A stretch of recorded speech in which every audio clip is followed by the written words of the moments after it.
Good morning, everyone. Subcommittee on Commerce, Justice, Science, and Related Agencies will come to order for its second budget hearing of fiscal year 2026 appropriations process. This hearing will consider the President's budget request for the Department of Commerce. I'd like to welcome our witness, Secretary Lutnick. Glad to see you again. Thank you for your presence here. You were easy to corral, and we appreciate that. Your testimony comes at a pivotal juncture for the department and its agencies. I look forward to hearing about your priorities and how you plan to achieve them under the President's budget request.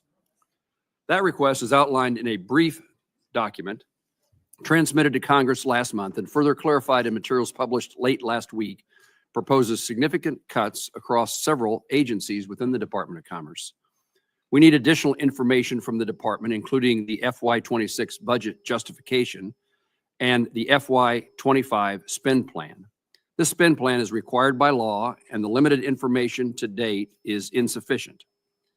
The budget request proposes a 16.5% reduction in budget authority for the department and its agencies, including a $1.5 billion reduction in the National Oceanographic and Atmospheric Administration, a $325 million reduction in the National Institute of Standards for Technology, NIST, and the eventual elimination of the Economic Development Administration. I support the administration's effort to save dollars. We do need to make certain that these reductions do not harm our efforts to expand manufacturing jobs and to promote Americans' exports abroad. One of the instances I'd like to highlight is this proposal suggests the elimination for the Hollings Manufacturing Extension Partnership, a popular NIST program that supports small and medium manufacturing firms in the United States and certainly in Kansas, despite President's strong support for American manufacturing. While NOAA's overall budget is reduced, I'm pleased to see that the budget appendix appears to support maintaining funding and operations for the National Weather Service. Last Thursday, I visited the Weather Forecasting Office in Goodland, Kansas, which I was unable to operate for the 24/7 since early May. I appreciate your help, Mr. Secretary, in lifting the nationwide hiring freeze impacting weather forecasting offices, a critical step in restoring normal operations, particularly as in Kansas, where it's now tornado season. We'll also discuss your plans to unwind the BEAD program's burdensome regulations that have stifled domestic investment in broadband deployment. Secretary Lutnick, thank you for your testimony today. I look forward to working closely with you and throughout the appropriations process to provide the right level of federal resources to support the Department of Commerce and its agencies. I now recognize Senator Van Hollen, the ranking member, for his opening statement. Thank you, Mr. Chairman. Welcome, Mr. Secretary. I hope that this hearing will be a restart of what had been a strong and professional relationship between this committee, this subcommittee, both sides, and the Department of Commerce. And I say that because I think that it was the experience of Senator Moran that during the Biden administration, whether they agreed or disagreed, the Department of Commerce was forthcoming in providing responses to questions. And that's also true when you go back to the first Trump administration, right? But it has been a very different and broken relationship since this administration took office, at least with respect to trying to get answers from this side of the aisle. I'm not fully aware of all of the chairman's inquiries. But as you know, we have witnessed during this period of time since the beginning of the Trump administration an unprecedented and, in my view, illegal firing of thousands of federal employees, including many at the Department of Commerce, NOAA, and other places. We've also seen the withholding of funds that have been duly appropriated by this Congress and signed into law. As you know, Mr. Secretary, Article 2 of the Constitution requires the president to take care that the laws be faithfully executed. Appropriations acts are the supreme law of the land. Executive orders are not, DOJ diktats are not. To that end, here's just a partial list of the department's and the administration's failure to comply with the law or with reasonable requests from this committee. The administration is withholding $200 million provided to the Department of Commerce in the fiscal year 2025 appropriations law that the president signed in March. The department has attempted to illegally shut down the Minority Business Development Agency, despite the appropriation and the recent bipartisan 2021 authorization law, putting that into the permanent statute. The department has not provided its agency RIF and reorganization plan, despite a letter that both the chairman and I sent to you and the department requesting the specifics. The department has illegally fired nearly 1,000 employees, including over 500 from NOAA alone. The department has failed to provide a real spending plan outlining how you tend to execute the fiscal year 25 appropriations law. We have this 2-page document. The chairman referred to the fact that this is still missing other than this 2-pager. Just to give you a point of reference, this was an equivalent from last year with respect to the plan to spend the remaining funds for this fiscal year, which, as you know, ends on September 30th. The department has failed to respond to virtually all committee inquiries, at least on the Democratic side.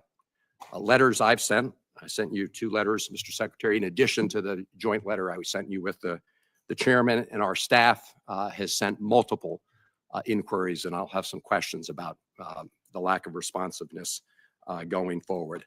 This is, in my view, unacceptable, and I think it should be unacceptable to people on both sides of the aisle. And it's in this context that we're now taking up the fiscal year 2026 appropriations bill. And I've discussed with the chairman of the subcommittee, and I know that Senator Murray has talked with Senator Collins. As an appropriations committee, we've got to figure out how, when we appropriate resources for certain purposes, that those are complied with. Let me just say that beyond the issue of the numbers and the budget, this does come down to people. One such person is Carrie. She's a mom and a homeowner who lives in Maryland. She's a federal employee who worked at the Department of Commerce. She was proud of her mission. She worked to implement the CHIPS and Science Act, promoting domestic semiconductor manufacturing, supporting good-paying jobs. She received the so-called fork email offering her money to quit her job. She said, "I don't need to take that because I think I'm contributing." Earlier this year, she was on medical leave to recover following a major spinal surgery. She then, a few days later, received the message to tell everybody what 5 things she'd done during the week. Her husband said, "Don't focus on that, focus on your recovery." Instead, she worked from bed. Days later, she was fired. Then a judge ordered her and other employees to be reinstated, only for her to be fired again. Making matters worse, not only was her health insurance canceled, but it was also retroactively backdated, meaning she had to pay for the surgery and medication out of pocket. One prescription alone cost her $2,500. She said, and I quote, "Right now I'm working off faith. We have kids, we have a mortgage, car payments. I don't know what we're going to do." Mr. Secretary, this is no way to treat patriotic federal employees who are doing the work for our country. And I look forward to today's hearing and the questions that will be posed from people on both sides of the aisle. Thank you, Mr. Chairman. Thank you, Senator Van Hollen. Mr. Secretary, as I welcomed you earlier, we now look forward to your testimony, and you may begin. Sure. Thank you. And thank you all the members of this committee for having me here today. I very much appreciate coming to visit with you. Chairman Moran, Ranking Member Van Hollen, and members of the subcommittee, it's an honor for me to join you today. America is once again the most attractive destination for investment in the world. Under President Trump's leadership, the Department of Commerce is strengthening American industry from those that are the most popular to those industries that have been long ignored. We are focused on building in America and driving our economic growth. We will narrow the deficit of this country, both the trade deficit and our budget deficit, and we will deliver a new era of American innovation. Businesses are no longer looking overseas. They are choosing to invest in America first. Through the president's executive order establishing the investment accelerator, the Department of Commerce has already secured trillions of dollars in new commitments from world-class companies and sovereign wealth funds eager to build and invest here in the United States of America. This surge in investment, paired with renewed commitment to fair and reciprocal trade, is reigniting American manufacturing. We are bringing car manufacturing back to Michigan and Ohio. We are reopening steel mills in Pennsylvania. Just last month, I went out to Arizona and welcomed the largest semiconductor investment in the history of the United States of America, $165 billion, thanks to an investment of TSMC. With respect to chip deals, we are improving those commitments to more than $300 billion, doubling the previous investment of those companies receiving CHIP Act awards without costing the United States taxpayer a single additional dollar. Our Commerce Department is driving substantial investments across America. Critically, the president's America First agenda goes beyond just economic growth and investment. The president is taking concrete actions to protect American workers and our national security. Under Section 232, the Commerce Department is conducting numerous investigations to protect, to reshore, and revive manufacturing capacity across our critical industries here in America. The Trump administration is imposing tariffs and ending loopholes. In April, we ended the de minimis loophole, which allowed foreign companies to avoid paying tariffs to ship small shipments into America, completely undercutting and undermining American small businesses. New export controls are protecting cutting-edge technologies and finally protecting critical industries and American innovation. In fact, the Bureau of Industry and Security, working with our partners in the Department of Justice, secured 22 criminal convictions, 32 arrests, 38 indictments, 231 detentions. We've seized goods of $185.5 million and additional seizures of another $40 million. Under this administration, the U.S. Patent and Trademark Office is tackling a mountain of unexamined patent applications left by the Biden administration, over 800,000. And we're successfully reducing the backlog for the first time in 4 years. In the past 4 months alone, we've removed 50,000 fraudulent goods and services from the trademark register that blocks the legitimate use of American businesses. Many of these purported trademarks come from what they call a specimen farm, which is basically a fake website produced by AI, producing fake products that aren't really for sale. And we ended them. At NOAA, we are transforming how we track storms and forecast weather with cutting-edge technology. But remember, not cutting any instruments or data. We're adding. We're improving the understanding and prediction of how hurricanes intensify. This season, NOAA's research centers will deploy new small aircraft drone systems and additional underwater gliders. This year, the National Weather Service will be running experimental AI-based forecast systems, and all data will be publicly available. Together, this commitment to innovation means earlier warnings and increased accuracy for Americans, no matter where they live. For far too long, America has not protected its workers and its industry. Thanks to President Trump and this administration's efforts, we are reversing this trend. We are reshoring critical manufacturing. We are eliminating unfair trade barriers and practices. We are investing in our American workforce. And with your help, we will continue to deliver growth and prosperity to Americans. Thank you for that. I appreciate it. Mr. Secretary, thank you. I recognize now the chairman of the full committee, Senator Collins. Thank you very much, Mr. Chairman. Mr. Secretary, welcome. It's great to see you here today. It probably won't surprise you, given the many discussions we've had about the lobster industry, that I'm going to start with my first question on that. Maine's lobster industry, as you know, is so important to the economy of Maine. And to me as well. I love lobster. And I've always known that. And it represents Maine. It's really an iconic industry for us of hardworking people that sustain many of our coastal communities. In 2022, the Biden administration proposed regulations that posed a threat to the very existence of the lobster fishery. If implemented, it would have shut down the lobster industry. The Maine delegation worked as a team, and we were able to successfully block those regulations and prevent them from going into effect for a period of years.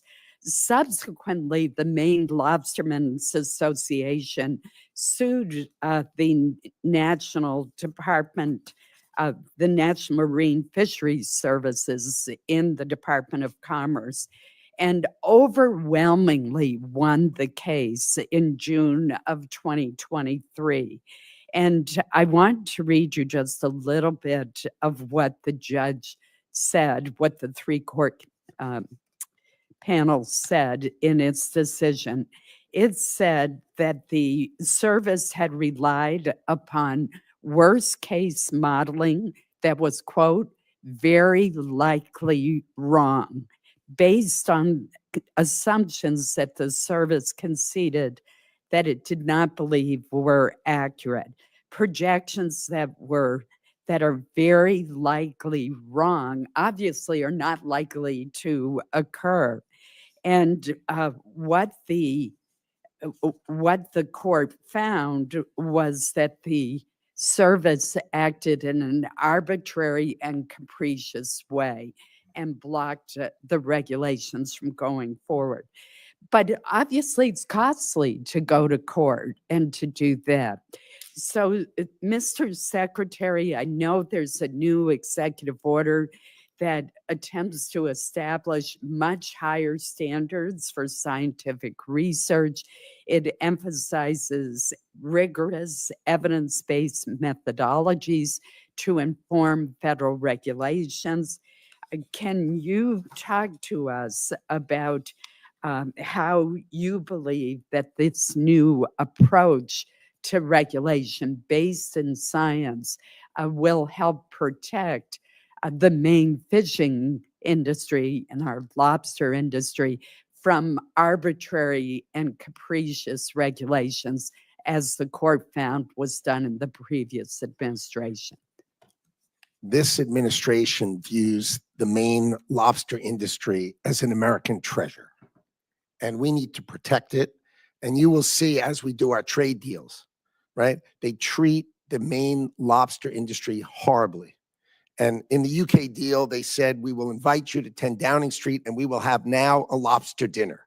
Okay, so we've opened, for example, the UK to lobster. We think this capricious lack of rigor in our science has got to end. So the gold standard executive order saying only real science, not opinion-based science, has to be the rule. So we protect our fishermen, we protect our ranchers, right? These are key things that this administration is going to drive for. So I completely agree with you. We will protect the great Maine lobster industry because it is a treasure for America. Thank you very much, Mr. Secretary. We've also talked about how integrated the Maine economy is with Canada. And Canada's our closest neighbor, our dear friend, and our largest trading partner. And so I have been very concerned, and I know the department and you personally are working very hard on this issue about tariffs on Canadian products. Our lobster, our potatoes, our blueberries are largely processed in Canada and then come back across the border. We have a paper mill in northern Maine, in Madawaska, Maine, whose sister mill is right across the river in Canada. The sister mill in Canada produces the pulp that is piped across the river to the paper mill in Madawaska, Maine. So that's how close the partnership is. 95,000 Mainers are not connected to the New England electric grid. They get their electricity from Canada. I just mentioned these examples. 95% of our refined petroleum products come from Canada. 90% of potash, which is used the fertilizer for potatoes, comes from Canada. Just to give you a few examples of how integrated our approach is, could you give me a brief update on where we stand with Canadian tariffs? Sure. So the overriding principle is USMCA. So if the products are actually made in Canada and actually made in the United States, they come back and forth, and it's easy for them to fall under the USMCA, and that has no tariff, no tariff. Things that are outside of that, where companies chose to be outside of those rules, and those rules, as you know, have been in place quite a long time. If they're outside of those rules, then they have a tariff on them. They have the fentanyl tariffs, right? Because we needed to close the border and make sure fentanyl was not coming into the country. And people say, oh, Canada doesn't do much in fentanyl. But if you look at the fentanyl rings in Canada, they're often manned by Mexican cartels. So we needed to shut that. And so those outside of USMCA do pay a tariff, but those inside of USMCA are free of tariff. Thank you. If you would provide us with a list of which products are under USMCA, that would be very helpful to us. I believe that a lot of the cases that I've mentioned will be under the USMCA Correct. and thus exempt from the tariff. But it would be good to have some certainty in that area. So if we could work with you and your staff to try to get a more definitive list, that would be very Sure, helpful. that primarily comes from USTR, but I will call Okay. them and I will have it to you. No Thank you problem. so much. Thank you, Mr. Chairman. Chairman Collins, thank you very much. Senator Van Hollen. Thank you. So, Mr. Secretary, I mentioned in my opening comments the RIF plans. On February 11th, President Trump signed an executive order requiring agency heads to plan, quote, large-scale reductions in force, known as RIFs, and agency reorganization plans. On March 27th, Senator Moran and I sent you a letter requesting that you send us the plans the department submitted to the White House. It's now June 4th. We've not received a response. We're in the middle of a budget hearing. First of all, you would agree, would you not, that your reorganization plans are relevant to the committee's consideration of the budget?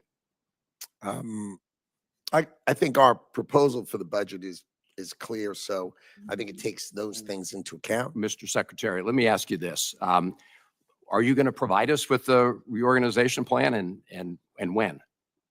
I will certainly get together with the department, and we will consider what information we can give you that makes sense. But I'm happy to work with you offline if you'd like.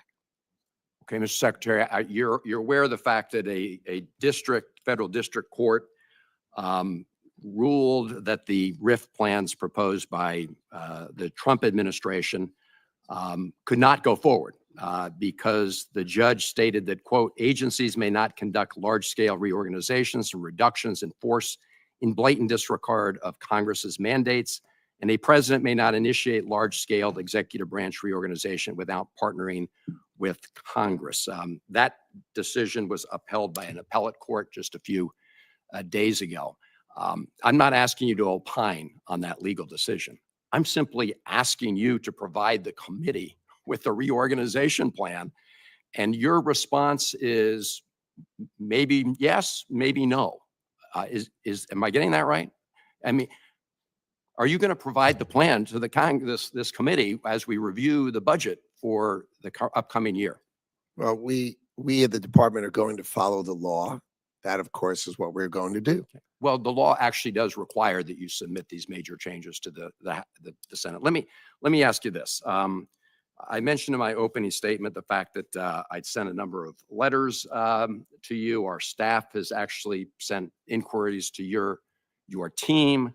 I have a lot of questions today, but they'll be a lot longer unless I can get a commitment that you and your team will respond to the inquiries we've made. These are simple questions. They don't, and I'll set aside for now the RIF plan. And Mr. Chairman, I would ask unanimous consent to submit to the record the letters that I've sent to the Secretary and the staff inquiries that my team has made. Without objection. Mr. Secretary, will you agree, say within a week, to get responses to these inquiries? I can easily agree that I will go through your letters, and to the extent I can answer them, I will happily answer you within a week. Well, when you say, I don't know what the letters this is say an as I oversight sit here right question. now. So, Well, okay, Mr. Secretary, their question, I'll read through some of them later in the hearing. We can go through them one by one. They're pretty straightforward, simple questions about the implications of the department's actions on certain programs. Let me turn to the National Weather Service for a moment, because as you know, originally 600 staff were eliminated from the National Weather Service. Then all of a sudden, it seems the department realized that this was not really a good idea, as many weather stations around the country, and the chairman referenced some of them, said they couldn't be staffed full time. We have a headline from just May 15th, Washington Post: NOAA scrambles to fill forecasting jobs as hurricane season looms. I know that we're scrambling to try and rehire about 100 or hire 126 people. But Mr. Secretary, it's my understanding that as of today, offices in Kansas, Alaska, and Oregon are no longer operating 24 hours a day. Is that accurate? the department employs 2,100 meteorologists and hundreds of other forecasters. Okay, this is less than 5%. We are fully staffed. There are no openings on the National Hurricane Center. Zero. It is fully staffed. We are fully ready for hurricane season, and our meteorologists Mr. Secretary, are fully staffed. you did not answer Fully staffed. you did not answer the direct question about whether those weather offices are open full time, and it's obvious that you all made a huge mistake. I mean, you've acknowledged it by having to rehire 126 people. But can you just comment on whether or not those offices I mentioned are operating 24 We have hours a not day? made a huge mistake. I did not say such a thing. I didn't say you did. It's pretty obvious from the actions. I will, as I said, you fired News 600, report you're was rehired. inaccurate, obviously. Obviously. Well, Obviously. we're happy to follow up and you can provide the facts. Sure. Thank you, Mr. Chairman. Mr. Secretary, in Kansas, we have lots of manufacturers, and the aviation and aerospace industry is a significant component of that. That industry has a very positive trade balance, perhaps the best in our country. Fantastic. And I wonder how the Department of Commerce is going to act to protect that trade surplus as you have negotiations with other countries for trade agreements. There's a 0 tariff provision on aerospace parts and tools. Is that something that you would continue under the 1979 agreement in the aviation aerospace industry? Is that something you will pursue in trying to maintain so that trade balance continues to be such a positive for our nation? Our nation's aircraft business is, as you correctly say, a fantastic asset of our country, one of the great exports of our country, and we are going to protect it. So we have a 232 in the Commerce Department, but we do expect, as we did with the UK, we negotiated a 0 tariff with them, and I would expect if other countries play ball with us, that I would expect that's an offer we make, provided they're buying our aircraft. Remember, in exchange for us doing a 0 tariff, I mean, think of Donald Trump. He then gets an agreement by British Airways to buy $10 billion. They were competing with Airbus, And in part of that agreement, they committed to buying Boeing aircraft of $10 billion. That's exactly the way the Trump administration thinks about these kind of negotiations. Make sure it wins for American industry.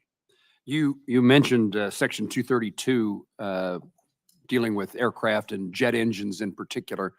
The comment period expired, I think, yesterday. What do you expect to occur next? Well, we expect probably by the end of the month, we'll have an analysis and we'll set the standard for aircraft part tariffs. We're going to discuss it with the president. We'll discuss the analysis and we will take due consideration on what to do. But the key is to protect our industry and make sure those who trade with us treat us fairly. And I think we will use these tools to the betterment of American industry.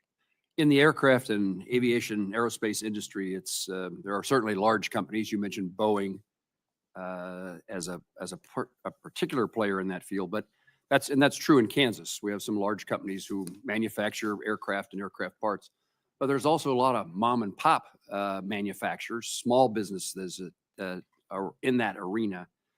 And one of the ways we've been able to help those small manufacturers, aviation and otherwise, is the Hollings Manufacturer Extension Partnership Program that we refer to as MEP.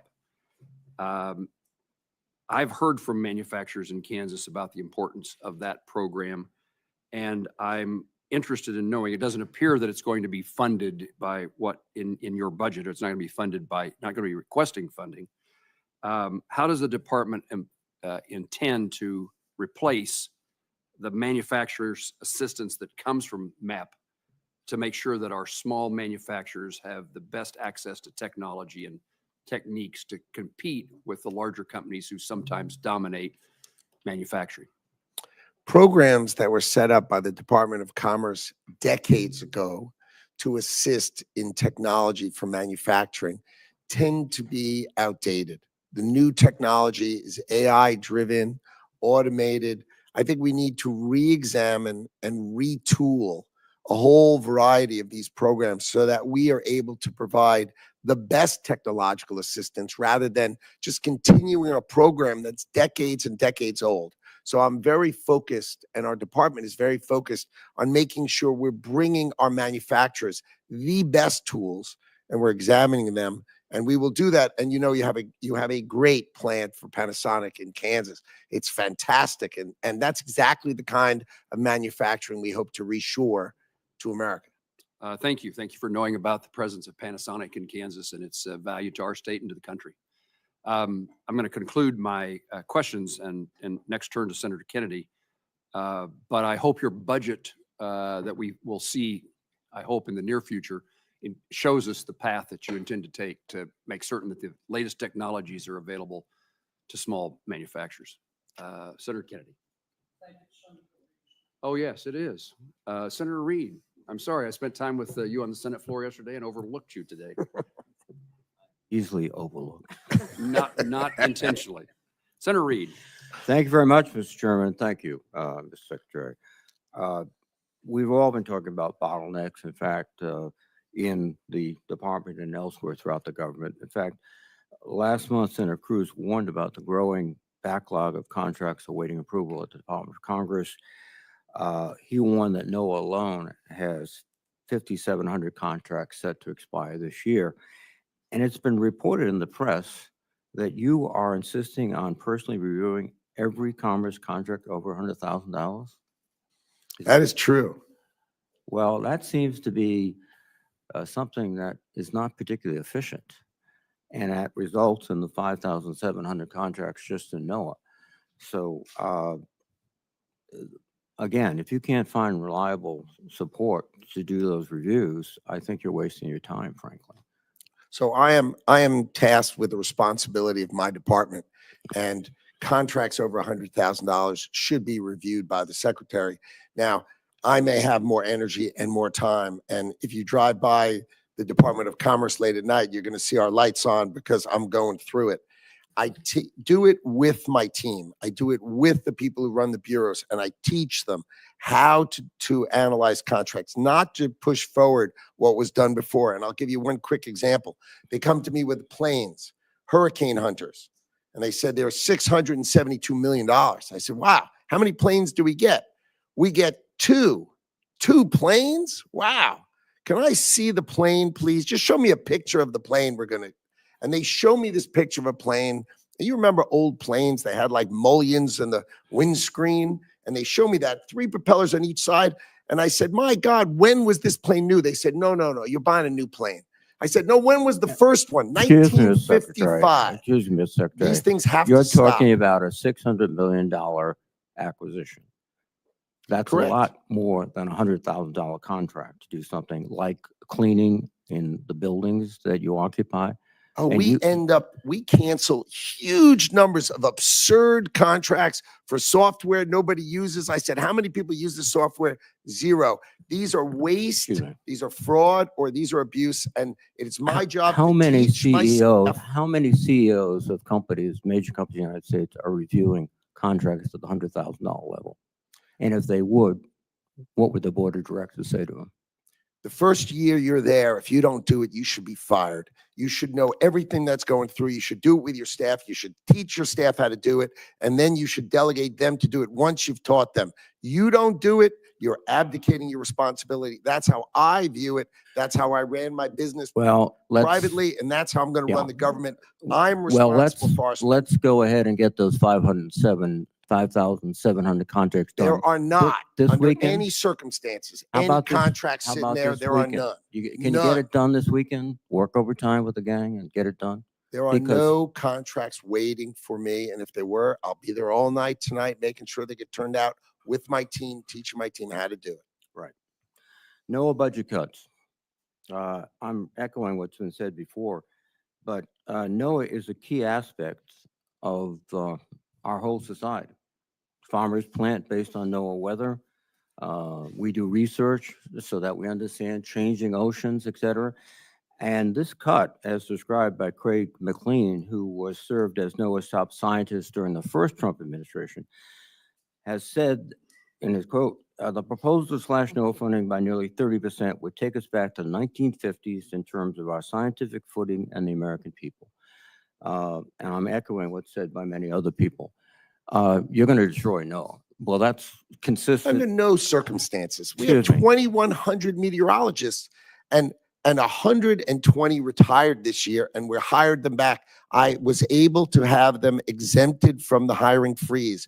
We care about meteorologists. We care about hydrologists who do the rivers and the ponds. So we are fully staffed with forecasters and scientists. Under no circumstances am I going to let public safety or public forecasting be touched. But I tell you what we did cut. We did cut programs writing children's books for climate anxiety. Yes, that was in NOAA. And you agree with me, that's not part of our mission. Our mission is to forecast. Our mission is to protect. Our mission is to advise. Our mission is to research, not write children's books on climate anxiety. How much money did you save there? We saved tens of millions of dollars On of books for nonsense children? out of NOAA. Nonsense out of NOAA. I want to also associate myself with those comments made by colleagues about the MEP program. We find it to be very effective. And the notion that, oh, we're not going to repeat what we did 10 years ago, et cetera, it's working.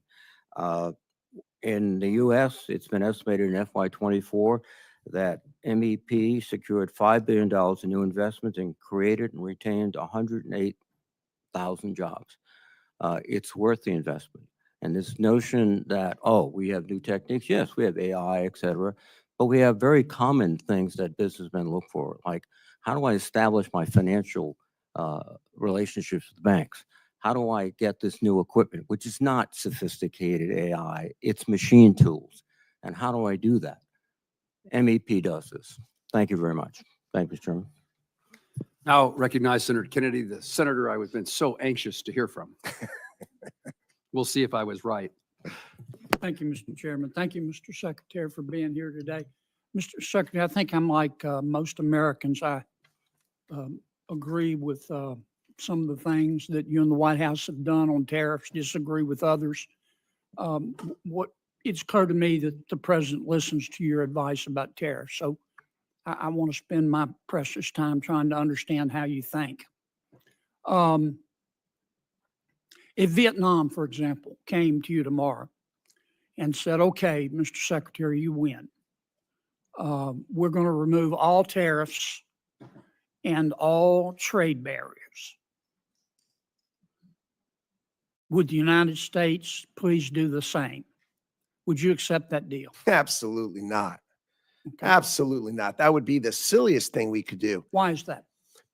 Vietnam has a $125 billion exports to us and imports from us $12.5 million. And you're thinking, Vietnam exports 125 billion? I'm aware of the figures, but tell me But where why do they you- get it from? They buy 90 billion from China, then they mark it up and send it to us. So you They're wouldn't just a you wouldn't- pathway of China to us. you wouldn't accept that deal? No, it's a terrible deal. We're the one with money. We're the one Well, with the then store. Of what's the course they want us purpose- to take What's the down. purpose of reciprocity then?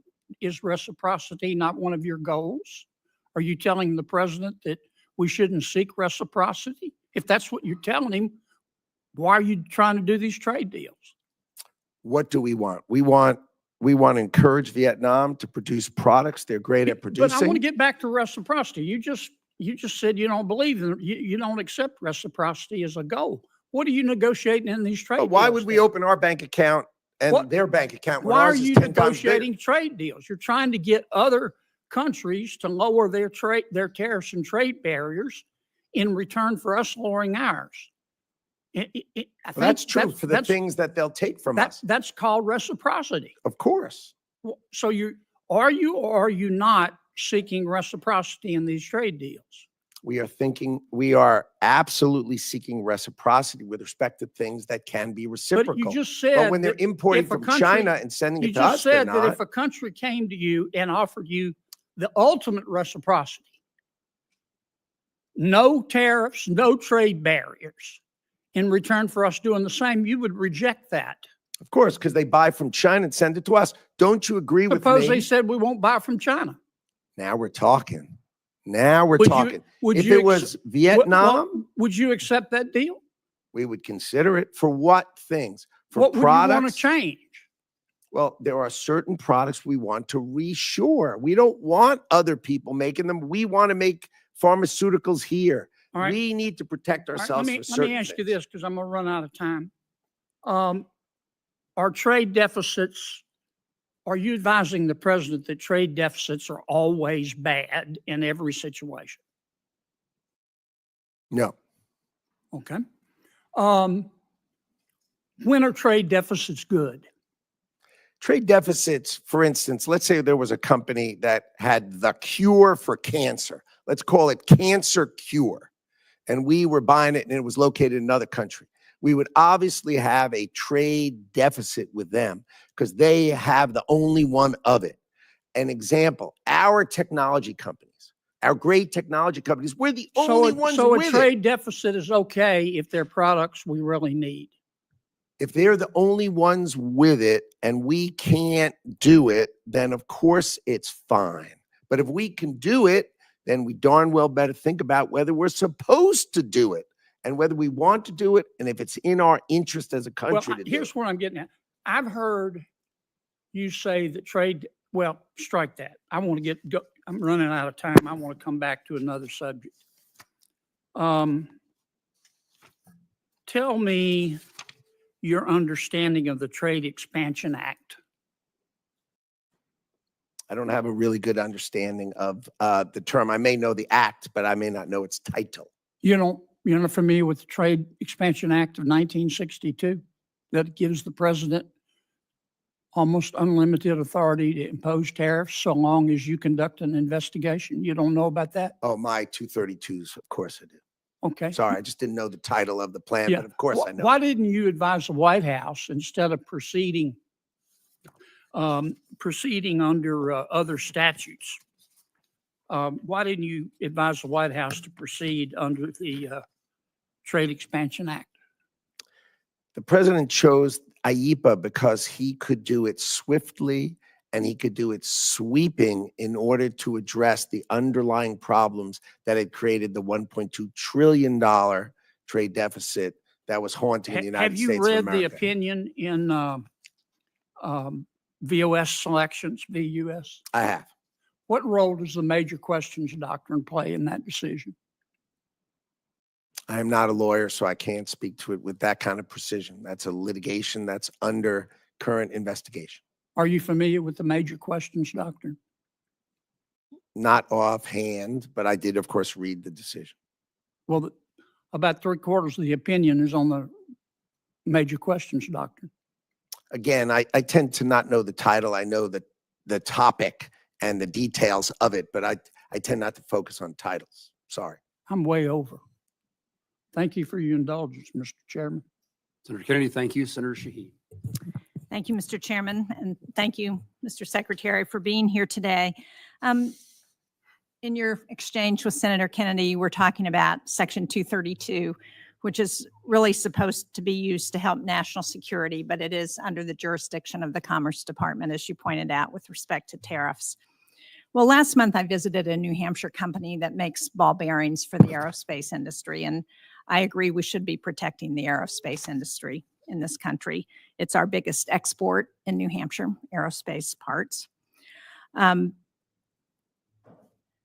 They were very concerned about the impact of the steel tariffs on their ability to get ball bearings. They said not only has their cost gone up, but the lead time to get the steel to make the bearings, they only have one domestic supplier, while they had suppliers in the Indo-Pacific and in Canada. Those have been eliminated under the tariffs. They said that their lead times have gone from 20 weeks to 2.5 years because of the tariffs. I think this creates a real challenge with respect to our national security. About a good percentage of the work they do is with the Department of Defense. It's in the defense industry. So before expanding these tariffs, did the Commerce Department work with the President to evaluate the impact to our national security supply chain? And have you coordinated with the Defense Department? This is an issue that I've also raised in the Armed Services Committee with the Department of Defense, because they don't seem to be aware of what the impact is on the defense industry of these tariffs. Of course. You did consult with the Department of Defense, Of and course. and what was the determination about how you address those kinds of extended lead times for companies that are producing equipment that's critical to our national security? It's really a cost issue, not an access issue. Well, It might not take a according long- to this company in New Hampshire. It's an access issue for them. Well, that would be illogical, since it's just a tariff, which is monetary. It's not a sanction.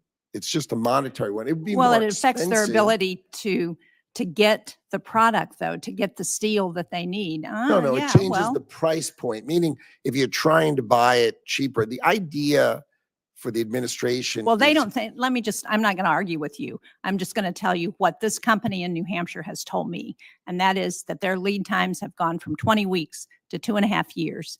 And at that rate, it's hard for me to understand how we can continue to support our defense industry when we don't have the ability to get the supply chain that they need to operate. The big issue is you can't fight a war without steel and aluminum production in America. You have to be able to make it. If you don't have the ability to make your own steel and aluminum, you can't fight a war. And that is what the president's doing. He's trying to make sure that we make sufficient steel and aluminum to protect our defense Which industry. I is certainly exactly support. what you're I'm saying. sure all of us support. Sounds like we exactly agree.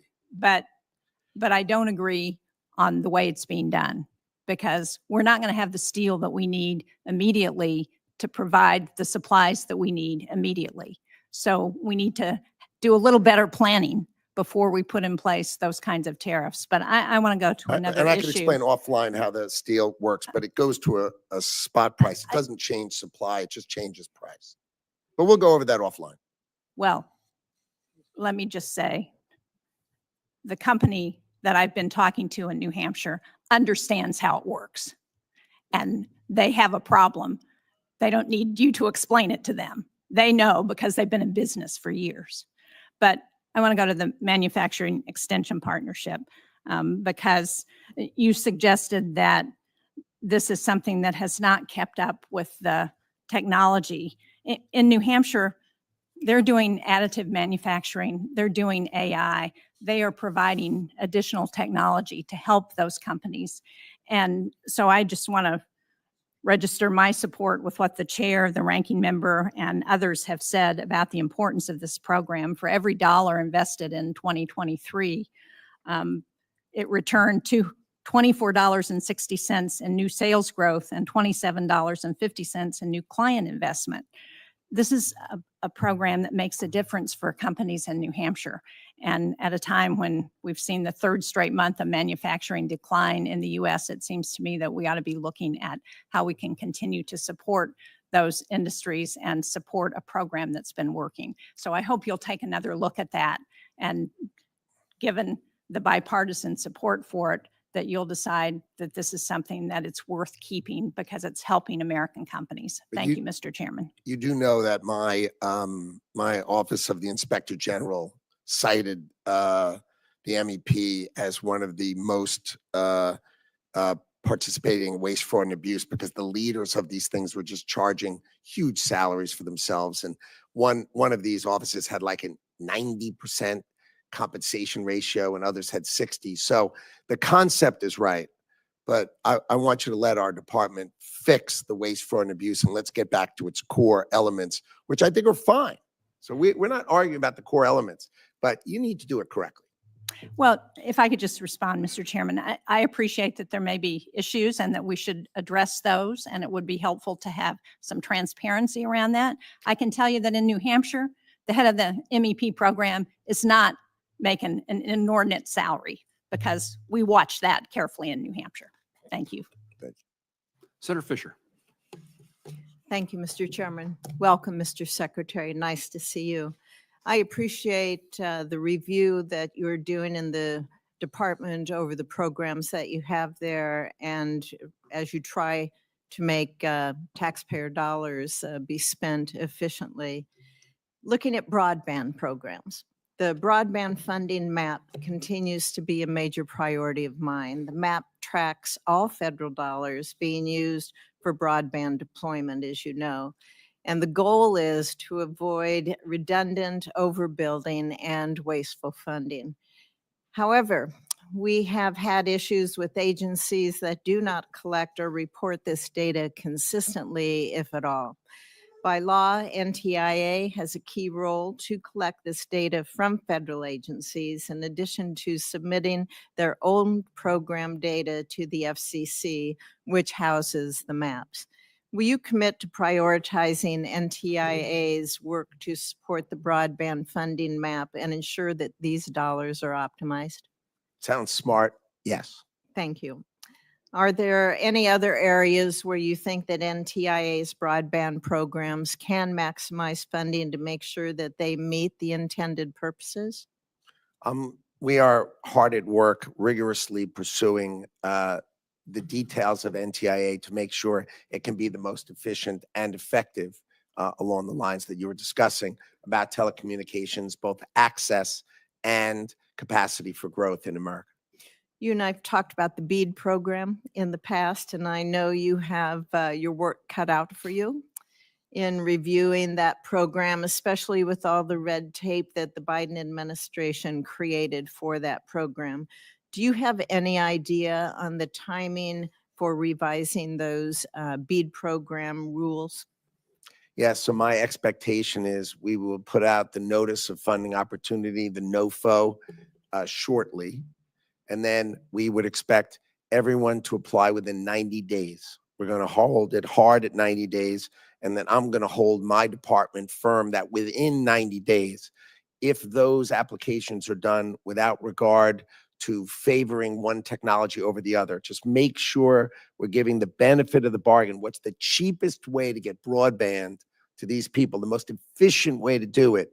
If they make that application, we will make all awards by the end of this year. So you had the Biden administration sitting on it for 30 months, right? And you're going to watch us distribute the money and get it out the door, provided the applications are, let's say, technologically agnostic. Just do the right thing for the American people. Let's get the broadband to the people for the most efficient way, and we will put out the money.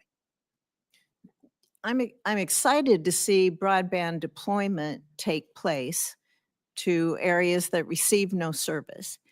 We have a number of companies in Nebraska that are able to do that through the Universal Service Fund, through the BEAD program, to be able to get that connectivity out to these very sparsely populated areas. There's a vastness to my state as to others here.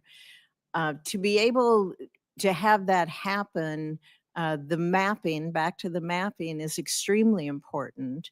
But also to recognize, I think, the investment that many of these companies in my state and in other states have made and have been required to make. So I hope you will take that into consideration as you look at reaching these unserved areas, primarily unserved areas, that need to be focused on. Will you commit to working with many of us here that face those obstacles in order to make those opportunities available to our citizens? I'd be delighted to work with you, so I understand your concerns and that we focus on them. Great, thank you.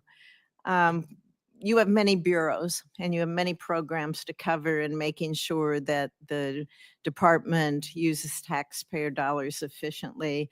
And among these are key grants that support Nebraska's development districts. I was pleased to see that they all received their grant approvals this week.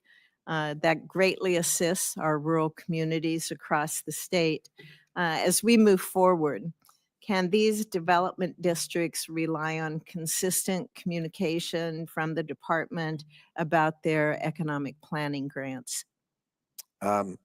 Communication should be at the top of our list, so that sounds like an excellent goal and strategy for us to try to achieve. I appreciate the openness you've had with my office. I hope that continues with all members of the Senate, so that we can work together. You have an important job. You cover many, many, many areas. You have a broad jurisdiction, and it's very important that these things get done and happen in a reasonable amount of time. So I thank you, sir. Thank you. Thank you, Mr. Chairman. Fisher, thank you. I'm going to follow up, Mr. Secretary, and just make a point to your response to Senator Fisher's question about the BEAD program. We have many small companies in Kansas and across the country who've applied for BEAD grants. They've done through their state office. Yeah. And I hope they don't have to reapply again, refill out the application that they've spent a lot of time and money preparing and has been filed and approved with the state already. So we certainly need the reforms and changes the criteria, but there's a very expensive process they've been through once before. So please take a look at how you expect a reapplication. That makes sense? Yes. Remember, the key point for me is that the American people get the benefit of the bargain, and we're focused on getting rid of the stuff that's not broadband access. So just all that sort of noise and other things. And then literally, as long as the application is technologically agnostic, meaning does it matter if it's fixed wireless or fiber? The answer should be whatever's the most efficient way to solve that. I want to do that, and we will get the money out the door by the end of the year. Nothing you said do I disagree with. In fact, I agree with fully. Just trying to point out there's a bureaucracy that's taken place in the past that we do not want you to replicate. I will try to reduce it. I promise that is my objective. Thank I you. will definitely try to reduce it. We're joined by the Vice Chairman of the full committee. Senator Murray is recognized. Thank you very much, Secretary, Chair Moran, and Mr. Secretary. Nice to see you. Nice to see you. Over the last few months, I am deeply concerned because we have seen mass firings at NOAA that are really seriously jeopardizing the weather forecasting that we all count on.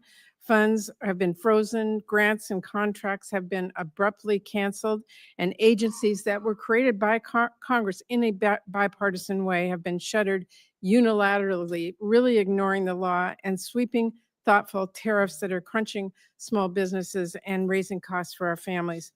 And we have seen President Trump illegally block some emergency funding House Republicans included in their year-long CR, which has cut off funding your department counts on for trade fairness, export controls, NOAA satellites, and more.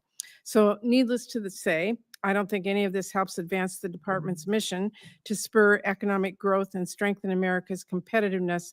And it does leave me very seriously concerned about whether the department is going to be able to carry out its job. Now, before I turn to my questions, I do want to quickly raise your decision to cancel $48 million in Tech Hub funding for the American Aerospace Materials Manufacturing Center in Eastern Washington and Idaho, alongside several other hubs. We've had a chance to talk about this yesterday, but I want you to know I have a lot more questions than I think you answered. This hub is really a partnership of industry, academia, military, governments at all levels. Canceling that funding and further delaying progress at the Tech Hub really damages our defense industrial base and limits our ability to compete with China, as I told you yesterday. So that is unacceptable, and I look forward to you resolving that as soon as possible. Okay, we have not canceled anything. And just to let you know, I do have, since we discussed it yesterday, I do have the 220 million. We did draw it down before the date it was due, and we have the funding for the tech hubs. We are going to fund the tech hubs. Okay, I we have look the forward. funding, the 220, right? And the additional 280 comes when there's Okay. a forward auction, but I have the money. We will fund them. I'm not canceling them. I I- just need to make sure they do the benefit of the I bargain. appreciate that. and And they as do I it said correctly. yesterday, we need an answer that everybody understands is critical. Now, I do want to ask you while you're here, one of the agencies that you oversee is NOAA. It is absolutely essential to supporting sustainable fisheries, protecting our natural resources, and making sure that we have accurate weather forecasts. Cutting away at NOAA, as you've been doing, and as your budget proposes to do further, is going to do serious harm. Among other cuts, your budget would completely eliminate the Pacific Coastal Salmon Recovery Fund. That would be catastrophic failure. It would abandon our communities, our tribes, our industries who rely on salmon. And across the Pacific Northwest, salmon are not just fish. They are a way of life, and they are foundational to our economy and our culture. So I would like you to explain quickly why you proposed that cut. And I want to ask you, did you consult with our tribes or fishing communities who count on it before making that decision? The issues are that we do the same thing in multiple ways in NOAA. We have not cut any hydrologists, which are the people who study the But you water. you eliminated the Pacific Coastal Salmon Recovery Fund. That is what I'm precisely asking you about. Well, I think Did you that- talk to our tribes or our fishermen before you did that? Of course. Well, I have spoken to the tribes. I've talked to the scientists. I've talked to the fishermen.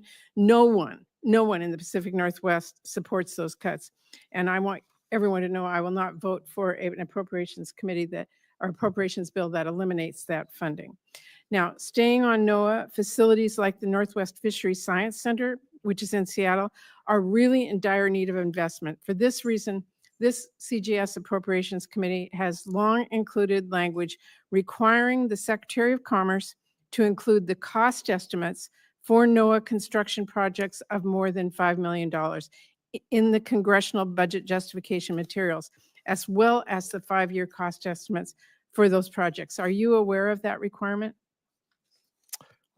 My understanding is we filed our budget according to the CR with exact precision. Well, have you submitted the department's FY26 congressional budget justification? It did not include the list of projects. My Which is understanding is required to the CR had certain obligations for us and we followed them with precision. That's Well, my understanding. The fact is that you are required by law to submit the NOAA PAC construction list to Congress with the budget. That wasn't done. Can we get that list by Friday? I'll happily take a look at it, and if it's required, of course, I will send it in. Okay, it is required. Mr. Secretary, I wrote a law, it was called the Digital Equity Act, to help close the digital divide, and it passed with overwhelming bipartisan support. Now, the administration has arbitrarily canceled billions of dollars for the Digital Equity Act, claiming it's unconstitutional. This is a program that every state, Democrat and Republican has applied for. Every single state in the country. It distributes laptops in Iowa. It helped people get back online after Hurricane Helene washed away computers and phones in Western North Carolina. It's a program in rural Alabama where they taught seniors, including some who've never used a computer, how to use the internet. I wanted to ask you, has the Supreme Court declared this bipartisan law unconstitutional? Has No, any judge? it'll go through the courts and the But courts will No decide. no one has declared this unconstitutional. No one. Your job, Mr. Secretary, is to carry out the law that Congress has passed. You don't get to keep laptops from our kids because the president doesn't care about rural communities, kids in rural communities. My advice to you here, it is a law. It is not unconstitutional. And I would urge you to get those digital equity dollars out the door and save everyone the legal fees because the law is very clear.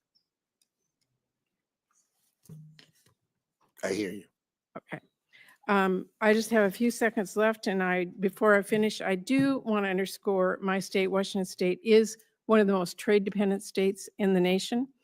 40% of our jobs are connected to international trade, and President Trump and your department continue to pursue this chaotic tariff policy that business in my state stand to lose billions of dollars. I have heard from businesses across my state, from manufacturers, from small retailers. They are struggling to absorb the cost increases on everything from napkins to car parts. And this uncertainty has really left them scrambling, which has delayed investments and caused serious supply chain disruptions, especially at our ports. These actions, in addition, have really harmed our relationships with our key allies like Canada. Heard Senator Collins here earlier talking about Maine's being their neighbor. It is our neighbor in Washington State. They are one of our biggest trading partners. And let me be clear, this is causing chaos, disruption, anger, and we have got to get this resolved because farmers, or our people and our small businesses and our communities are really hurting. Thank you, Mr. Chair. Thank you, Vice Chairman. Senator Murkowski. Thank you, Mr. Chairman. Mr. Secretary, welcome. I'm glad to follow the ranking member as well as the chairman of the committee in talking about fisheries. You know, I'll never disappoint you. When you come before the committee, we're going to talk about fish. And I appreciate what you have shared with Senator Collins about the administration's desire to protect our fishermen. And we're pleased with the executive order relating to American seafood competitiveness. I had an opportunity just yesterday to visit with one of our seafood industry leaders in the state of Alaska. I thought we were going to be talking about some of the tax provisions that are included in the reconciliation package, but he basically said, if we can't deal with the trade issues when it comes to Alaska's seafood, we're not even going to need to worry about the tax pieces, because the trade implications are going to kill us. In Alaska, Russia has declared war on Alaska seafood, and they have been very direct and very open about it. They are using their dominance in the seafood market to really help fund their war against Ukraine. And the effort is one that we are looking at and needing to make sure, I mean, really desperate to make sure that the administration fully understands the implications of what is happening right now. We've got the largest federal fisheries in the nation, about 60% of America's harvest by volume. Seafood processing is 70% of Alaska's manufacturing employment. The Alaska seafood industry generates $6 billion in economic output for the state. It employs 48,000 people in Alaska. Right now, we have Secretary of the Interior and the Secretary of Energy and the Administrator of EPA up in the state, all focused on that aspect of resource. But the other great resource for our state is our fisheries, and they are in peril. I would ask for your commitment to sit down with leaders of the Alaska seafood industry, those important stakeholders, so that we can talk about a path forward on some of these issues that are really harming our industry right now? Can you give me that commitment that we can work with your team to identify a time to do just that? Why don't you organize it? And it would be my pleasure to come and do it together with you. We can all do it together so we can make sure every topic is on the table and we address it, because our trade policy is out to protect our fishermen, which are a key resource of the United States of America. We are on it. We know about it. I know all about the Russian issues. They've been attacking us for years. This is nothing new, sadly, but let's do it together. And this administration is on your side and is on it. Excellent. I look forward to that, and we'll be working with you on that. A couple more issues. There's been a lot of discussion about NOAA and the budget cuts, as well as with the impact on the National Weather Service. We've been working with the Secretary of Transportation, Secretary Duffy, about aviation safety.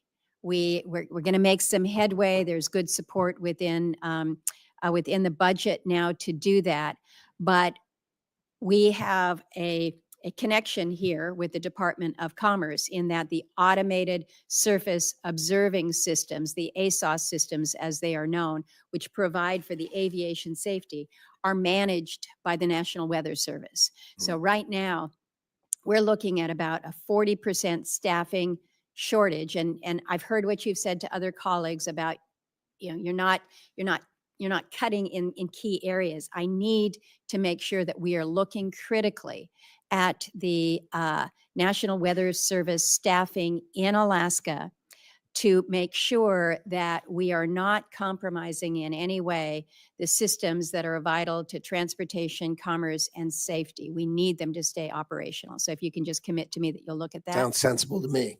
Another one that works on the safety side, and again, it ties into our extraordinary oil resources. We have to move that oil by ship out of Valdez. It has to go through Prince William Sound, and they rely on the National Data Buoy Center to manage not only the buoys there in Prince William Sound, but over 1,000 buoys that are operated by both domestic and international partners. Right now, we have a buoy, the Seal Rocks weather buoy, that's right outside of Valdez. But the tankers can't leave Valdez unless they get the wave height information from the buoy, the weather buoy that's sitting out there, right? This buoy's been out of commission for months, and we're told it's due to funding for operation and maintenance in NOAA's budget. It's really old.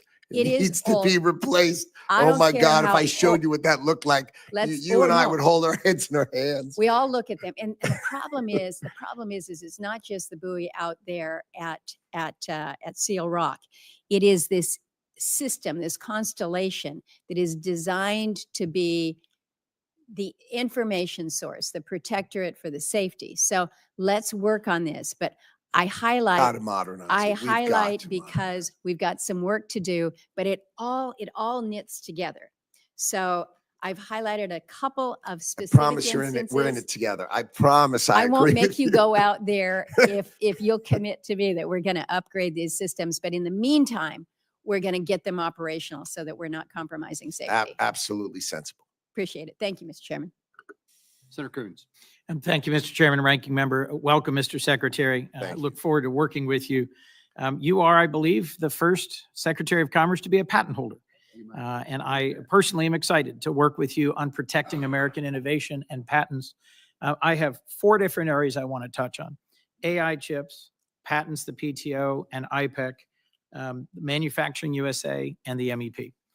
Let me briefly in one sentence say, I agree with comments made by members of both parties that the manufacturing extension partnership is worth improving and saving. And I look forward to working with you on it. I've seen it in the field. I've seen the impact it can have. It could be modernized and focused, absolutely. But in my state, they delivered cyber tools to small manufacturers, and they've delivered state-of-the-art support. 1 down. 2, AI chips. What's your sense of the importance of AI to the 21st century? It's my sense that it's going to redefine our economy, our security, and our place in the world. And what's your sense of where U.S. advanced AI chip manufacturing stands relative to the Chinese right now? So I agree with you that AI and the AI industrial revolution is our revolution in our lifetime. It is the industrial revolution of our lifetime. America has invented all of the great chips. And how many chips will we make versus the PRC this year? Currently, we're making 200,000 wafers, right? And we have demand of 10 million.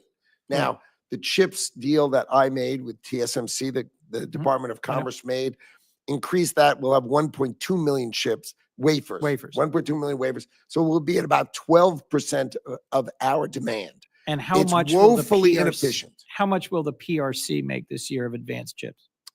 They say they're making them and they are not.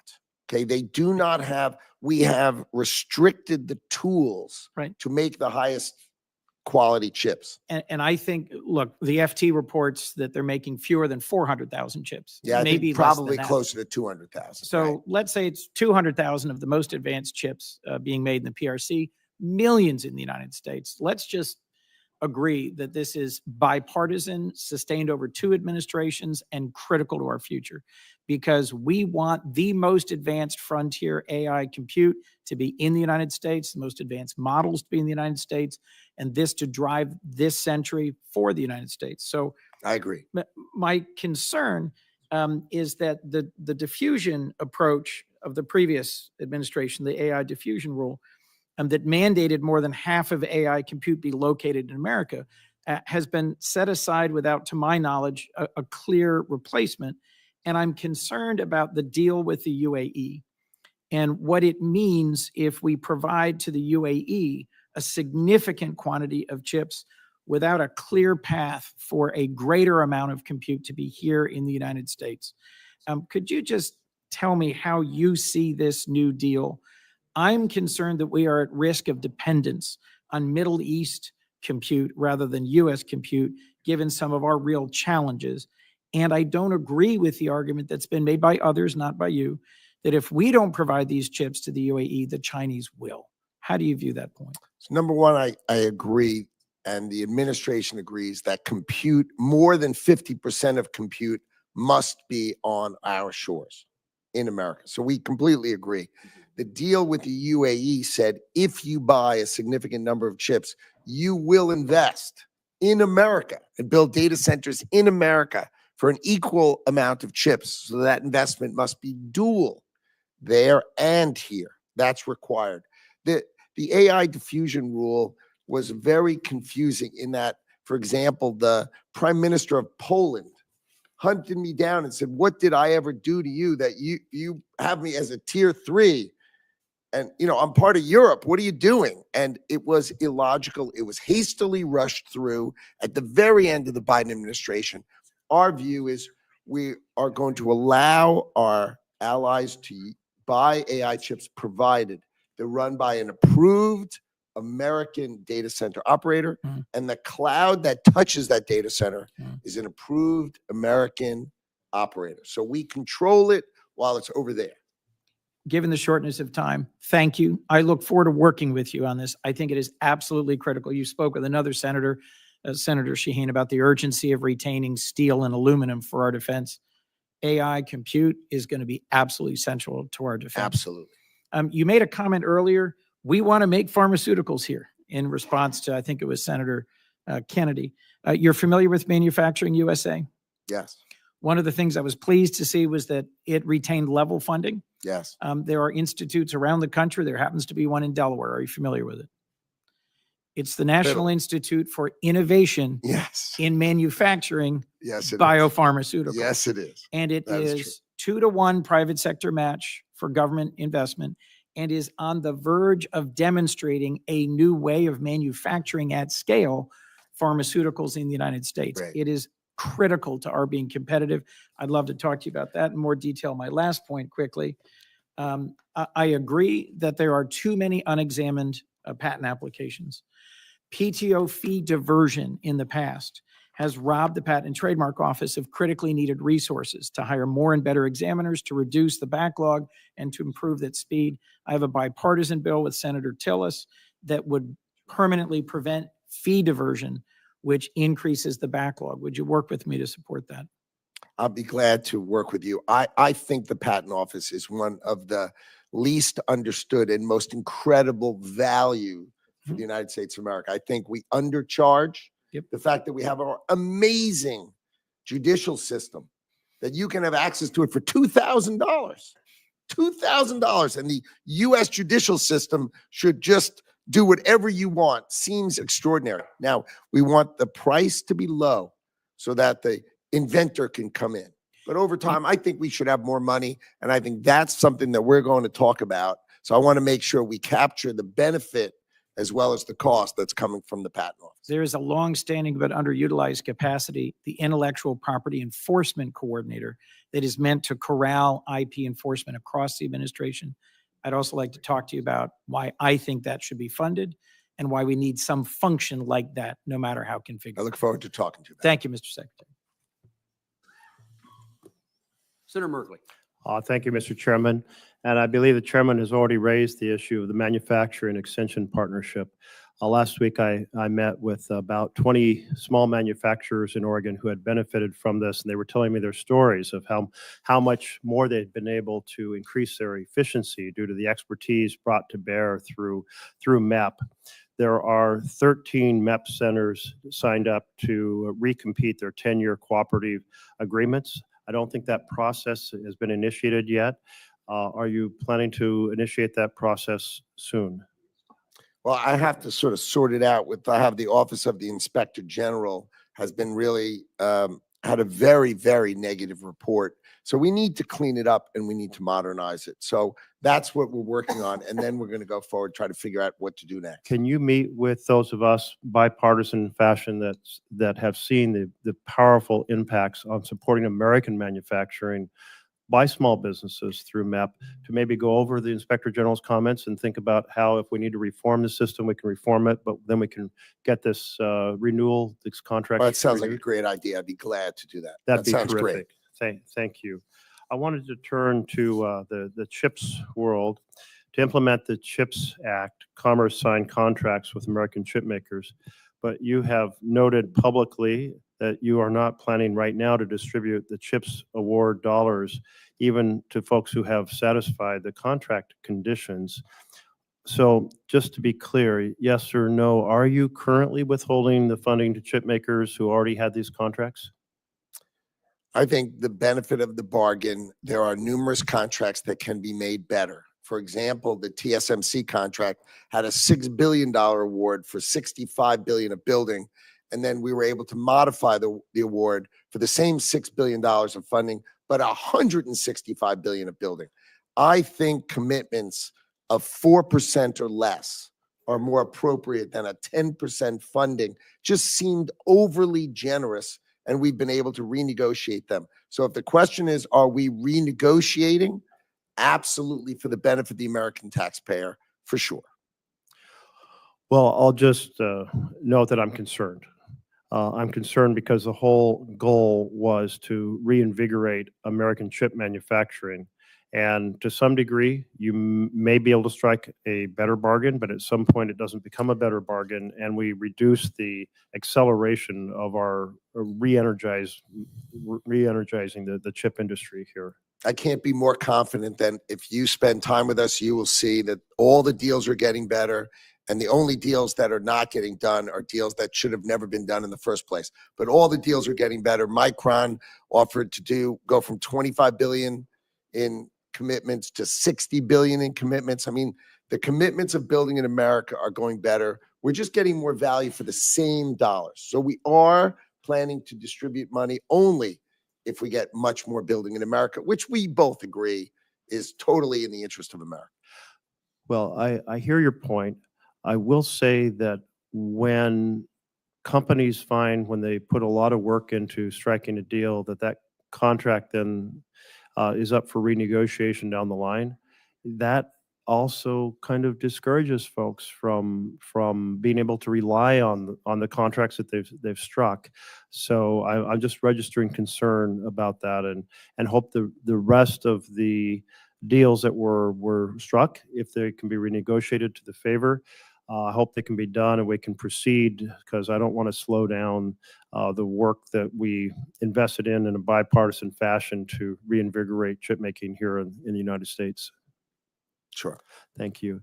I wanted to turn to the tech hubs, and the department has canceled a number of, well, I think quite a few of the tech hubs awards, and maybe it's a similar situation. I think you're planning to recompete them, correct? Correct. And in doing so, are you committed to a full and fair process with no discrimination against those who won in the first round? Of course. Absolutely, great. I appreciate that. I'll tell you, the microfluidics hub in Oregon, the challenge of cooling chips is such a key part of advanced chip making, as the many more layers are added to try to reach the maximum amount. And that's such an important technology for the future. And so I can tell you the community in Oregon was very excited about the investments they've already put into this strategy. And I think it's I know that they were very competitive the first round. I'm sure they'll be very competitive the second round, but I just want to put in a word of how important it is that technology continue to be pursued aggressively. I look forward to reading. Thank you very much. Senator Britt. Thank you so much, Mr. Chairman. Mr. Secretary, it's wonderful to have you here today. Great to see you. Thrilled to have you in front of this committee. And just to kind of build off of what my colleague just said, obviously, I wanted to highlight the good work that's done by Southern Research and their Birmingham Biotech Hub. Right. The Birmingham-based experts and scientists are national leaders in oncology, precision medicine, population health, and infectious disease, and are well-positioned to make sure that any groundbreaking advancements that are made can be done there. And my only question to you, and I really appreciate your commitment to making sure the process is fair and thoughtful moving forward, is that if there's some senators from both sides of the aisle that would love an opportunity to just sit down with you, and would you just commit to giving us a few minutes of your time to talk about it? Sounds great. Happy to Excellent. commit to it. Thank you so much. I appreciate it. So I want to highlight a success story of the automotive industry in the great state of Alabama. Auto manufacturing has truly transformed our economy, and it has literally driven us into the 21st century. It started in the late 1990s with our very first OEM right outside of Tuscaloosa, Alabama. And since then, we've added more than 3, along with countless suppliers, 150 tier 1 and tier 2 suppliers throughout our great state. So in a little over 25 years, Alabama has become the premier host for the automotive industry. We are also the #1 auto exporting state in the country. Alabama auto exports are sent to 78 different countries, and actually one of our OEMs exports more than 2/3 of its product. I wanted to work with you to make sure that Alabama continues to be the premier, and the work that we're doing, I think, is exactly what President Trump wants to see more of: onshoring jobs and providing life-changing opportunities for the citizens that I serve. And so I want to know, how are you going to work to replicate the great work that's being done in places like Alabama and other states? Our objective, especially in auto, is to reshore. I think we have $250 billion of committed reshoring in auto alone. And I know that Alabama, they love, for whatever reason, you've done a great job, because they love Alabama. Excellent. And I think you're going to be your state's going to be a great beneficiary. As Senator Graham knows, In they love South Carolina just the same. That's right. So auto is coming back to America, and the president is on it, and he's driving it. And we feel it every day. Good. Right? You had an announcement the other day by General Motors saying they were bringing their engine manufacturing back into America. That's I mean, these are the huge. things we need to employ our people, and it's coming. And So I know thank you considered an export credit. Is that something that's still on the table? The idea of the export credit comes with a trade deal. Okay. If you're a country and you're willing to open Japan, Korea, who export to us, why are we giving you anything? But if you're going to open your market, now let's talk. And that's exactly the president's view. If you don't want to open it, You can pay a tariff.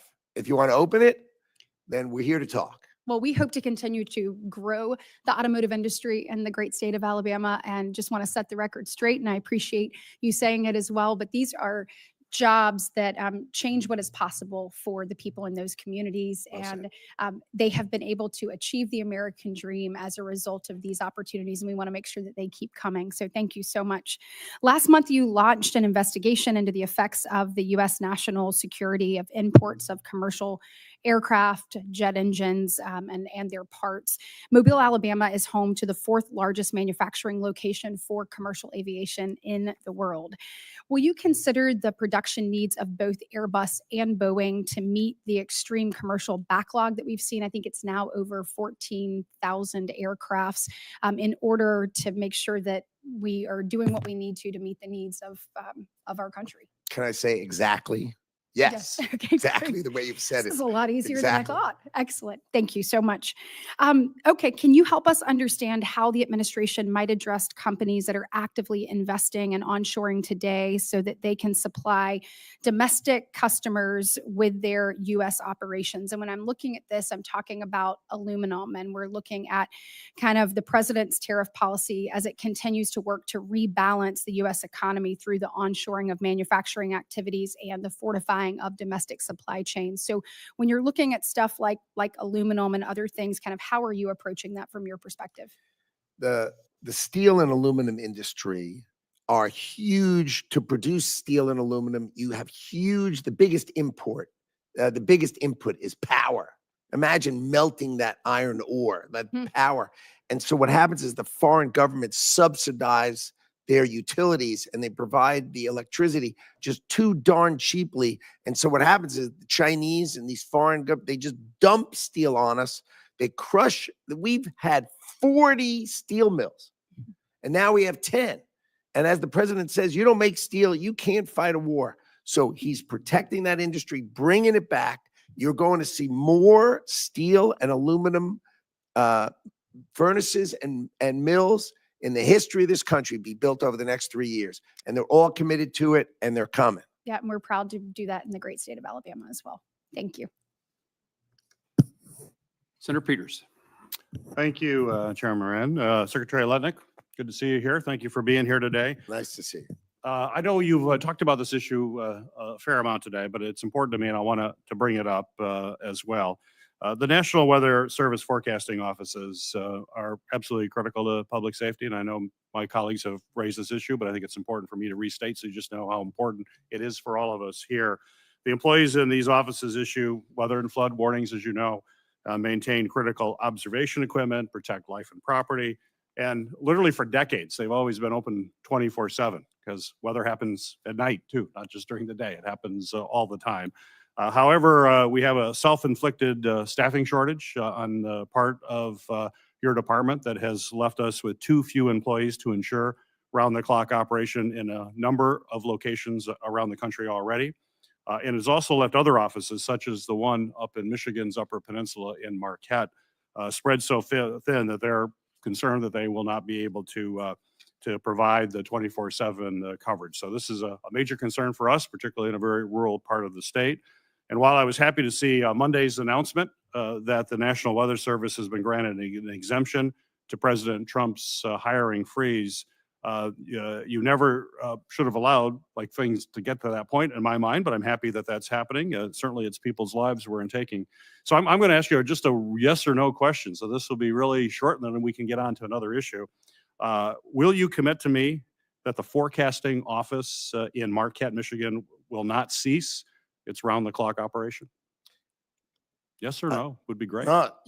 You don't understand it yet because no one's explained it to you. These are hard drive computers, literally, that no one has seen in 25 years with green screens in these offices. They should be on a cloud.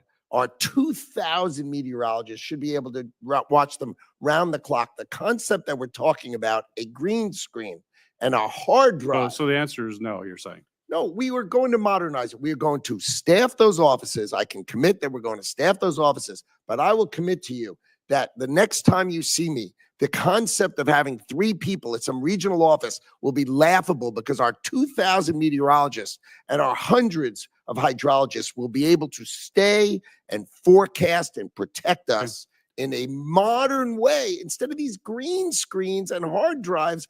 And it's hard coded and it's absurd. Okay, so a no answer, a no answer.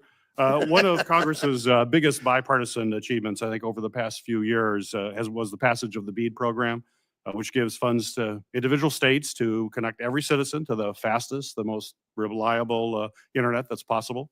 Right now, your department is slowing down these broadband projects and has a 90-day freeze. States are ready to move forward. Michigan's ready to move forward. Broadband providers are standing by. And the summer construction season is already underway, and it's a short season in Michigan, particularly in the northern parts. Unfortunately, you've indicated your department is planning to release new rules that would force states to restart their bidding process and tell states that they can't choose which are the best performing broadband technologies for their individual community. You said that you care about efficiency. I appreciate that. But let's be clear, forcing states to start a process over would waste millions of dollars, add months, potentially years of delays to shovel-ready broadband projects that are ready to go this summer, especially in states like Michigan with a short building season. Millions of Americans, including over 250,000 Michigan households, are on the brink of receiving low-cost, high-speed internet. And your department, I believe, shouldn't stand in the way of this. So again, another yes or no question. Do you agree that it would be a huge waste of money and a disservice to Americans who need reliable internet service to restart a bidding and proposal process? No, the Biden administration had 30 months and they did nothing. We are going to say within the next 90 days, as long as you are technologically agnostic and you agree to provide the broadband at the cheapest price per user, then we will get it 90 days for application and out the door by the end of calendar year 2025. 30 months under Biden, no funding, 100% under Trump administration by the end of 2025. That's impressive. And you should at least agree if we get it all out by the end of 2025, that'd be super. Well, we'd like to have a faster than a 90-day process. The states have been working on this for some time. The state of Michigan is there. It is technology neutral, so that is something that you've talked Well, then about. it should be easy. And it should be easy. Right. And If a they're 90 technologically 90 neutral, it'll go like that. Well, can I work with you to get that done for Michigan? Sounds great. I'm happy to do that. Great. Thank you. That's super. Thank you, Mr. Chairman. Senator Graham. Howdy. Nice to see you. All right, we're gonna do this real quick. President Trump's decided that whatever you charge us in tariffs, we're gonna charge you.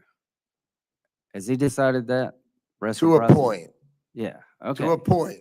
All right, well, that's You more of the can't point. use my bank account if I can use yours. If Yeah. mine is 100 times bigger than yours, Yeah, that's not fair. reciprocity. Logical reciprocity for sure. Okay, well, that makes sense to me. Whatever you do to us, we're gonna do to you, and we'll reach out, maybe we'll go to zero. That'd be great. But the idea of pushing back against people who have higher tariffs than we do makes sense. I'm glad you're doing it. And that's what you're doing, right? Of course. Okay. I'm also glad you're using tariffs to change people's behavior. Like if you're going to let your country be a dumping ground from fentanyl, maybe we should tariff your stuff. Does that make sense? Yes. Well, it does, to the world out there. If you want people to change, make it in their interest to change. Pat them on the back or kick them in the ass. I don't care what works. So in Mexico, these labs are out in the open. They're killing more Americans, 3,000 a week. We're going to do something about it under Trump. And if you don't want to get tariffs, change your behavior. Well said. If you manipulate your currency as an unfair trade practice, you're going to get tariffed, right? Well said. If you close like agricultural markets in France, you're going to get tariffed. Well said. If you require a business partner, Chinese business partner to American company in China, then that's no longer acceptable. It'll just cost money. Cost money and they can cheat and steal our stuff. They do. So these tariffs have a purpose to make us safer and stronger. And we've been talking about China. We've been talking about getting ripped off. I want to thank you and President Trump for doing something about it. Is it fair to say there are a lot of people who would like to talk to you about new trade deals? That is definitely true. Okay, I can tell you the major car companies in Germany came over here and met with the president. Are you aware of that? I was in the room. They make BMWs in South Carolina, Volvo. They make Mercedes in Alabama, and they talked to you about making more of the car in America, didn't they? Oh, they offered almost $100 billion in investment in America. So thank you to those car companies. Absolutely right. The American dream is to own a German car. As long as it's made in, if it's made in South Carolina, Yeah, that that's sounds right. fine to me. I own one. Bubba makes wheels, BMW. So what you've done is you've got people to come here and talk to us differently. They're talking about making the engine now in South Carolina, right? That is correct. They're talking about more content in South Carolina. That is correct. And this export credit makes sense to me. That 70% of the cars, 60% made in South Carolina, are sold overseas. That helps our balance of trade. Do you agree with that? I agree. Okay. So this is working, folks. I Some agree. of the tariffs, maybe I'll have a problem with, but what you're doing, good. You're telling people, if you rip us off, you're going to pay a price. Stop poisoning America. Stop cheating. Stop closing your markets. Now, do you know that China and India buy 70% of oil from Russia? I do. Do you think it is helpful for China to buy cheap Russian oil to keep the Putin war machine going? Is that a good thing for China to be doing? Doesn't sound good to me. Good. I'm going to give you another example of how we can use tariffs. We want peace. We're not out to humiliate Putin, but we want to stop the killing. To China, you're propping up Putin's war machine. You're the largest purchaser of his cheap oil. You're providing component parts to his military. You want to be normal? Act normal. We have legislation in the Senate that would have put a 500, make you look weak, Howard, 500% tariff on any country that props up Putin's war machine. And we'll have a carve out for any country helping Ukraine. You're good to go. So China, if you want to avoid tariffs, help Ukraine. This is coming, Howard. We've had it with this war. I appreciate President Trump talking to Putin, sending Witkoff over, trying to make it a win-win. He ain't interested in peace. So the Senate is ready to roll. And to our friends in China, if you keep helping Putin and propping up his war machine, we're going to hit you hard because you're destabilizing the world. You're putting our nation at risk. You're rewarding bad behavior. And we're going to extend the concept President Trump started. If you're screwing America and you're making the world an unsafe place, we're coming after you. Thank you, Howard, for all you do. Thank Senator Van Hollen, we have votes at 11:45, which is fast approaching. We'll have a second round of, as soon as Lindsay leaves, only the people in this room. Thank you. Thank you, Mr. Chairman, Mr. Secretary. Thank you. And I do hope we will vote soon if we don't see any progress toward peace on the Graham-Blumenthal legislation. So I want to follow up on Senator Kuhn's questions with respect to the deal with the UAE and AI. Sure. Because I know you share our concerns about diffusion of technology to China. In fact, you're doing a number of things in your department to try to crack down on exports of very sensitive items. I think we need to go into this very clear-eyed. I mean, the UAE has conducted recently the Falcon Shield exercises with China. They've hailed a, quote, golden era in UAE-China relations. I think it would be helpful, Mr. Secretary, if you could provide, if you haven't already, and I don't think you have, if the administration could transmit the text of the agreement with the UAE, including the side letters and security annexes to Congress before any licenses are issued. Can you commit to doing that? I'll just follow whatever the rules of the State Department are. but I'd be happy to go over it with you privately. But if you want it to be public, I'll just let the State Department decide how they play those things. That's for them to decide, not me. Yeah, I think it would hopefully allay some concerns, and I have some very big concerns about the agreement as I currently understand it. But I look forward to seeing it. I just want to point out that the Republican-led Select Committee on the Chinese Communist Party said last year about a much smaller deal that was contemplated by the previous administration involving UAE. And I'm quoting from that Republican-led Select Committee, quote, "An agreement of this significance must be properly vetted by both Congress and the executive branch." They also called on the National Intelligence Council to provide Congress with an official assessment of the risks posed by the deal between Microsoft and G42. And they went on to say only once the agreement has received this level of scrutiny should the U.S. government allow it to move forward. Do you think that was good advice from the Republican-led Select Committee? I Mr. don't know what the topic they were addressing was, but Well, this was done in the whole of the administration, talking through it, and it's not a legally binding commitment. It's a framework on which to pursue things. I understand that. I think the concern is that we make sure that we lock down the terms, at least that we understand the terms, or Congress has some information about the terms as we go forward. That's not unreasonable, is it? No, as I said, I'd be glad to go over it with you, but if it's that you want me to transmit it, I think the State Department would have to say that's okay, and that's just their prerogative. Understood. Quick question on the Patent Office. And I agree with Senator Kuhn's comments and yours as well about the importance of the Patent Office. I've also been concerned about DOJ getting access to unpublished patent applications. That's not happening. No, not happening. No, that's Okay. just no, and I gave a little laugh of no. You heard all that. So Okay. you can provide 100% assurance No. that that's not happening. Okay. 100%. No. Thank you. Thank you, Mr. Secretary. problem. I appreciate that because that would be obviously of great concern. So look, I look forward to the chance to get together. There are lots of statements you've made over time. I'm not going to take the time today to interrogate you about them all. Although I do want to ask you this one question. I assume after yesterday, you're no longer advocating people buy Tesla stock. It was on Jesse Waters. He showed arsonists burning cars and attacking a company. Then he showed Tim Walz literally attacking Elon Musk's stock. Yeah. Not the man, not the product, literally his stock.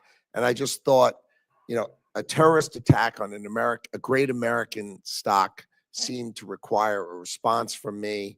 And that's why I understand, Mr. Secretary. I think probably you would agree that Secretary of Commerce probably should not often be offering suggestions on stock purchases, but I'm going to leave it at that. I'm not going to go through some of these other statements today. I do want to end, and I'm going to pass it over to the chairman where I started. I do hope that at least from our experience so far in the first 4 months, when I say ours, I'm speaking at least for the Democrats on the committee, that we can hit the reset button with you and the Department of Commerce. And I would welcome the chance to sit down with you and go over all of these issues because we've got a budget to deal with. We hope that we can resolve it. I'm going to be working in good faith with the chairman. So can we get together and go over a number of these issues I've raised and some that I haven't? Be my pleasure. Thank you, Mr. Secretary. I think you've been truthful to that last sentence. It'll be my pleasure. Why not? Mr. Secretary, just a couple of wrap-up things. First, I've been involved in trying to make sure the United States is prepared for foreign visitors to our country, particularly with the FIFA and the soccer tournaments that are approaching quickly. Huge. The U.S. Olympics is in Los Angeles. Huge. We have great opportunity to showcase our country. And I want to make sure that the Department of Commerce is interested and pursuing opportunities to make sure that the visitors are eligible and able, those who are eligible to be here are here. We need help with the State Department in regard to visas. With communities need infrastructure support. But I just want to highlight that the tourism and travel industry is something that is important and should be very important to the Secretary of Commerce. And I'd love to hear your thoughts in that regard. It is. In ITA, we have a group dedicated to tourism. And I mean, this is a wow, right? We've got the club championship, right? The FIFA Club Championship, FIFA World Cup, the Olympics, and our 250th anniversary. I mean, this is, if there's ever a time for America to shine, it's right now. We've got to take out all the stops and make sure we are putting our best foot forward. And I'm happy to work with you. We've got to make sure the Department of Homeland Security and the State Department issue those visas. And we've got to make sure our infrastructure is there and the tourism experience is second to none. And I'm happy to work together with you on that purpose, because this is just a great opportunity for America. Mr. Secretary, Senator Klobuchar and I co-chair the Senate Travel and Tourism Caucus. I'm not exactly sure what the name of it is, but this is a highlight for us. Oh, I testified that I'm not good at names either, right? I know the content. I know but the the content. the title, I I'm know the not title really, of the caucus. But we need to make certain that we are prepared, and those days are fast approaching. And I look forward to working with you to make sure that's the case. And working with ITA, President Trump appointed a interagency organization to coordinate activities within the administration. I think that's very useful, and I hope that they're hard at work. You responded to, I'm going to see if I can get you to respond to a way that Senator Peters would not think you're saying no to a question that you might be saying yes to. And that is, he and I've introduced legislation, he's agreed to co-sponsor, that would permanently designate the National Weather Service employees, that certain category of employees, as essential and therefore not subject to a hiring freeze. They are essential under the law, as I understand it today. If we don't do our job as a Congress and get a appropriation bill done and government shut down, they're still working. They're essential. And my understanding is that you're supportive of that legislation, and I'm trying to have you say that my understanding is correct.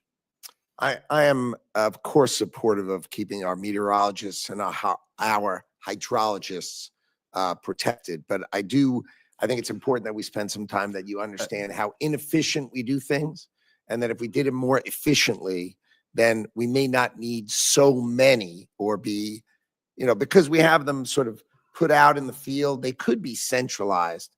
And I just like you to understand that, and we'll work together on that so you understand it, and we'll do that together. But I, of course, am supportive of your macro topic for sure. And I meant to preface my question to you by a lead-in that would have said, understanding that we need to utilize new technologies and update our National Weather Service. Way to go. In the meantime, we need these people at work. For sure. And then perhaps finally, we worked with Ambassador Greer on an issue of Chinese-owned ships and fees for their dockage in the United States. Yes. And from a Kansas perspective, but from an American perspective, so much agricultural produce is shipped abroad. Senator Murray indicated she's an export state, a trade state. Kansas, airplanes, aviation, Of course. agriculture, and the concern that we were trying to address, and Ambassador Greer, I think, was very helpful in understanding of the circumstance.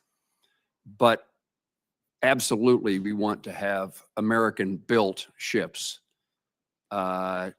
transporting our goods around the globe. First, we have to make some. We have to make some, and that's the That'd be problem. good. You've already hit on my point. In the meantime, we can't punish those agriculture producers and ag companies who export our ag products around the globe, because they can't yet get an American ship. So cart and horse, once again, would you commit to me that you'll be helpful to that cause in making sure that we don't damage agricultural exports while we take the steps necessary to, over hopefully a short period of time, move our country in the direction of manufacturing ships again.